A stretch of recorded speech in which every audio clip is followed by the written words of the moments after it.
selkeää loogista kaavaa. Koostuuko maailmankaikkeus vain päättymättömästä jonosta ykkösiä ja nollia? Ikuisuuskysymyksiä, mutta tänään puhumme julkisuudesta. Meillä on täällä paikalla kaksi henkilöä, jotka tietävät siitä kaiken. Ensimmäisenä minulla on ilo pyytää tänne lavalle pitkällinen ilmastotaidon opettaja, ilmemies Jarmo Jamo Heikkinen. Sayonarassa! No, sayonarassa, lumiukko siellä jossakin lensi noin. Jossakin lensi lumiukko, meni kotiin ja hitti itsensä sayonarassa. Ja se jotakin ja näin. Sayonarassa! Jos olisin nainen, niin sanoisin, että sai jo urosta, mutta enpä on nainen, niin sano vaan. Sano sayonarasta. Tervetuloa Jamo Heikkinen. Nämä on näitä. Jaska, mitäs me keksittäisimme ammattilaiset tässä suorassa lähetyksessä? No katsotaan, mulla on täällä toinen vieras. Ilo pyytää tähän lavalle henkilö, joka on tavannut kaikki ja vielä vähän enemmän. Tervetuloa tähtitoimittaja Sika Vainola.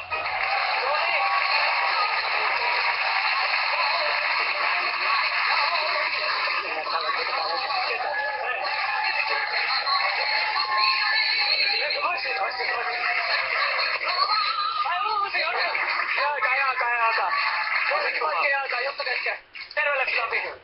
No niin. Terve Leppilampi. Mikä sä oot? Pitäisikö mun tuntea jostain? Jarmo Heikkinen eli Heikkis Jamo. Mikkineläinen ilmasotaja opettaja eli ilmemies. Hauska tutustua. Leppilampi, ootko tosissas? Pitäisikö mun todellakin istua tässä jonkun mikkeliläisen nobodyn kanssa? Hei. Tänään puhumme Jarmon ja Sian kanssa julkisuudesta. Jarmo. No niin, kerro pois poika. Sinä olet paitsi ilmaistainen opettaja, niin joku whatever. Niin myös isä. Kyllä, nimittäin vuonna 2003. Anteeksi, milloin? Vuonna 2003. Mä en ollut Suomessa silloin. Missä sä olit? Ja 2003 varmaan oli Peter Nygårdin saarella tai Rennyn kanssa jossain. Tai Rennyn kanssa Peter Nygårdin saarella. Kato, mä en voi tietää, kun mä en ollut Suomessa. Jamo, palataan sinuun. Sä olet siis isä. Kyllä, minä olen isä ja nimittäin vuonna 2003 niin minä pamahtin 3 kertaa isäksi. Ja joka kerta pamahtin tyttö, että minulla on Mikkelissä Piliivi, Pärnussa Pälävi ja Shanghaissa on jo, arvo, mikä? Pelvi. Ei, suulummi kuule. Shanghai kuule, Leppilampi tuli mieleen, että oli Shanghaissa luontohaasteelta. Maalaisen kaveri Jack Nicholsonin kanssa, kun hän kuvasi Chinatownia Shanghaissa. Anteeksi, Chinatownhan on New York. New Yorkissa on Bobby De Niro oikein tavannut 100 kertaa. Hänellä on hieno ravintola New Yorkissa. Niin, Robert De Niro. Mitä oli, että sinä olet, Jarmo, teatterimiehenä Robert De Nirosta? Kenestä? Siis, anteeksi, mikä sä olet? Ja pitäisikö jonkun tietää sut jostain? Jarmo Heikkinen, Heikkis Jamo Mikkiläinen ilmasotaja opettaja, eli mies. Hei! Niin. Tapasin jonkun Nobodyn Leppilammin talkshowssa. Ei aineesta juttuun. Muistan mainita, Leppilammin kuntokuuri ei pure vieläkään. Jamo! Jamo Heikkinen, palataan sinuun. No niin, palataan. Sinä teit Shanghai. Shanghaista, no katoppa, kuulepa. Kun meillä oli siellä Pärnun pellekoulussa semmonen vaihto-ohjelma. Se oli vuonna 2002-2003 Shanghaista opiskelemassa kuule taikurointia. Taikuri? David Copperfield. Mä oon jälkeen luottuista, että Leppilampi on ollut hänen hienolla jahdilla ihan kahden kesken. Mä sanoin, siinä mies, joka osaa temput ja... Läppärä keksistää.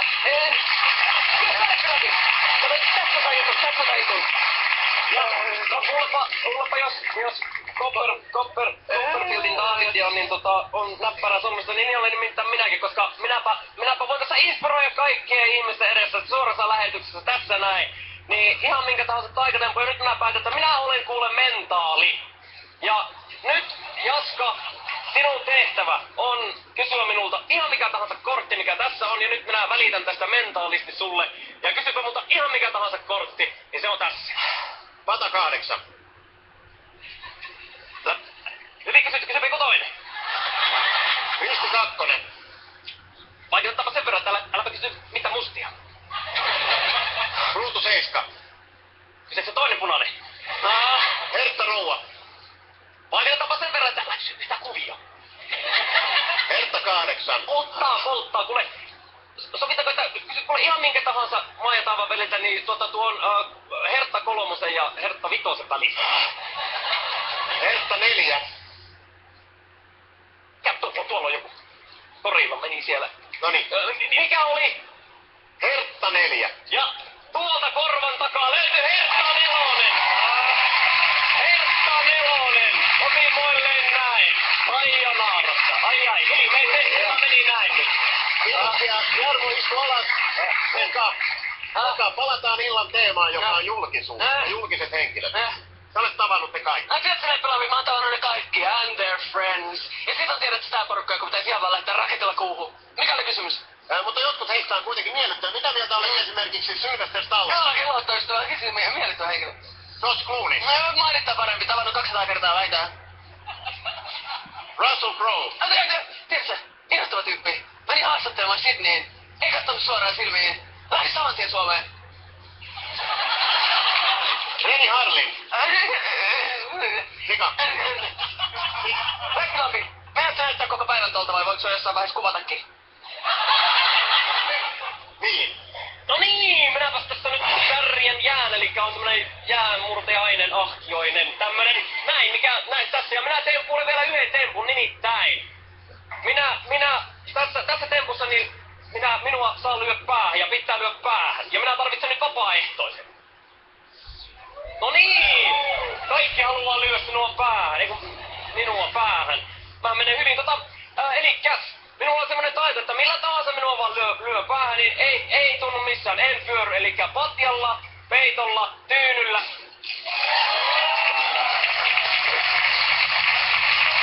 Kiitos. Ole hyvä, Lettilampi. No nyt hei, Lettilampi, heart to heart. Kaikkihan me tiedetään, miten nämä sun talkshowt on menestynyt. Kaikkihan me se tiedetään. Että häivy siitä. Tunnurit Merimaa!